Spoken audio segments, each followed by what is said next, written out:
আমাদের কি হয়েছে আমরা মৃত্যুকে ভয় পাই না? আমাদের কি হয়েছে আমরা মনে করি না যে আমরা মারা যাব? পৃথিবীর সর্বশ্রেষ্ঠ মানুষ, সর্বশ্রেষ্ঠ রাসূল দুনিয়া থেকে বিদায় নিলেন, তার সাহাবীদেরকে ছেড়ে তিনি দুনিয়া থেকে চলে গেলেন, উপরের জগতে পাড়ি জমালেন। আমাদের কি হয়েছে যে আমরা বিশ্বাস করতে চাই না, আমরা প্রস্তুতি গ্রহণ করি না মৃত্যুর জন্য? আমি আপনি কি মনে করি যে আমরা চিরদিন বেঁচে থাকবো? আমি আপনি কি মনে করি যে আমার গ্যারান্টি রয়েছে আমি সালাত আদায় করে আমার রুমে ফিরে যাব? বিশ্বাস করুন হে আমার ছাত্র ভাইয়েরা, অবশ্যই আমাকে আপনাকে একদিন মৃত্যুবরণ করতে হবে, আমাকে আপনাকে একদিন এই দুনিয়া ছেড়ে চলে যেতে হবে।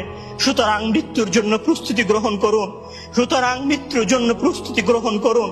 সেই দিন আসার পূর্বে, যেই দিন মৃত্যু আপনার দরবারে উপস্থিত হবে এবং মহান আল্লাহ তাআলাকে আপনি বলবেন, হে আল্লাহ, আমাকে স্বল্প একটু সময় দিন, আমাকে স্বল্প একটু সময় দিন।